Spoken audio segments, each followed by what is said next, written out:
Durant les 12 jours de guerre qui les ont opposés au mois de juin, l'Iran a tiré plus de 500 missiles sur Israël, selon l'armée israélienne. La plupart ont été interceptés, mais environ 10% ont atteint le territoire israélien. Au moins 28 personnes ont été tuées, mais le bilan des dégâts matériels reste flou. D'un côté, l'Iran et ses soutiens parlent de destruction massive.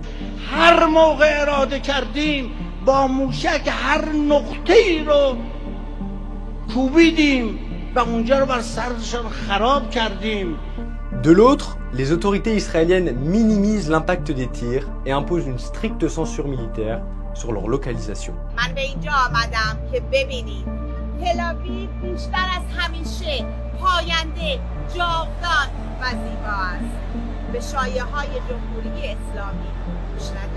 Aux observateurs, nous avons voulu quantifier les dégâts causés par ces frappes. Nous avons analysé des dizaines de vidéos des attaques iraniennes disponibles sur les réseaux sociaux afin d'évaluer leur impact. Israël a reconnu un peu plus de 50 frappes de missiles iraniens sur son sol. Nous en avons géolocalisé 36. Voici ce qu'on peut en dire. Dans la nuit du 15 juin, la ville côtière de Bat Yam est la cible d'un missile iranien. Les vidéos postées en ligne permettent de localiser le point de chute du missile, mais aussi d'évaluer ses dégâts. Jusqu'à 100 mètres autour du point d'impact, les images témoignent d'importants dommages affectant la structure des bâtiments. Des dégâts plus superficiels sont visibles à 130 mètres du point d'impact sur la façade d'une pizzeria abîmée ou des volets d'appartements par exemple. Selon les autorités locales, plus de 75 structures ont été endommagées lors de cette attaque et 10 personnes ont perdu la vie. Dans une interview pour la télévision publique israélienne, le maire de la ville a évoqué des dizaines de démolitions à venir en raison des dégâts engendrés par le missile. Un jour après cette frappe sur la ville de Bat Yam, un autre missile tombe sur Tel Aviv. Ici aussi, les images prises par les témoins révèlent de dégâts massifs autour du parking touché. Il est complètement détruit, tout comme les bâtiments qui l'entourent. On voit notamment que les premiers étages de l'hôtel Brown Lighthouse ont été soufflés par la frappe. D'autres vidéos, tournées dans les rues adjacentes, permettent d'identifier des bâtiments éloignés, mais bien impactés par l'explosion du missile. Ces boutiques, par exemple, semblent avoir subi des dommages.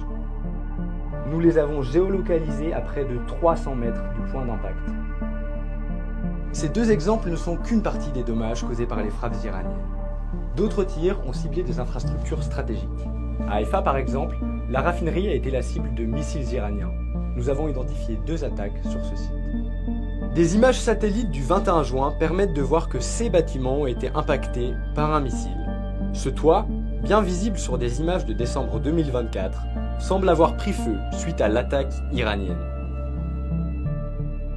Au total, sur les 36 frappes que nous avons authentifiées, 28 ont touché des infrastructures civiles, parmi lesquelles 18 ont eu un impact sur des habitations.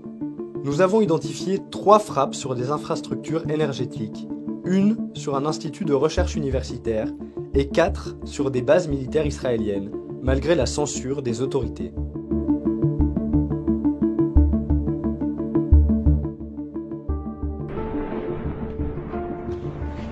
Sur cette vidéo filmée le 17 juin, 2 missiles iraniens frappent une zone au nord de Tel Aviv.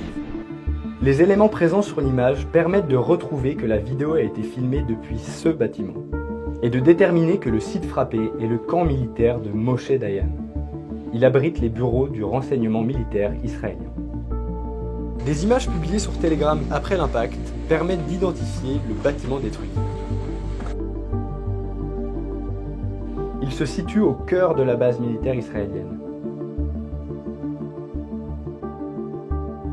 À quelques centaines de mètres se trouve le siège du Mossad, le service de renseignement extérieur israélien. Malgré l'importance stratégique du site, cette frappe n'a pas été reconnue par les autorités israéliennes et les images qui peuvent en témoigner sont rares. Il ne nous a par exemple pas été possible d'obtenir des images satellites de qualité suffisante des sites militaires touchés par l'Iran. Ce qu'il faut aussi savoir, c'est qu'en Israël, la censure n'a cessé de se renforcer durant le conflit. Un censeur en chef, sous l'autorité de l'armée, est notamment chargé de contrôler le contenu sensible diffusé par les médias. Le 16 juin, dans un courrier adressé aux rédactions, il rappelait les règles de censure, interdisant notamment de filmer les dégâts sur ou à proximité de sites militaires et de diffuser l'adresse exacte du point d'impact dans des zones civiles proches d'infrastructures de sécurité. Lorsque le 13 juin, une frappe touche le quartier militaire d'Akiria, en plein cœur de Tel Aviv, l'information est passée sous silence par les principaux médias israéliens. Le point d'impact se trouve au niveau de 7 tours, à quelques mètres des bâtiments militaires, probablement endommagés par l'explosion. 350 mètres plus loin, la Matkal Tower abrite le siège du ministère israélien de la Défense. Un journaliste de la chaîne Fox News était présent sur ces lieux en direct. La vidéo n'existe pas sur les réseaux sociaux de Fox News, mais elle a été dupliquée avec une qualité dégradée. This is Israel's version of the Pentagon, the Kiryat, and the building on this compound was just hit. Please go back, please, go back, please. Il a rapidement été évacué des lieux avant l'interruption du direct. آنچه در مورد ما میگویند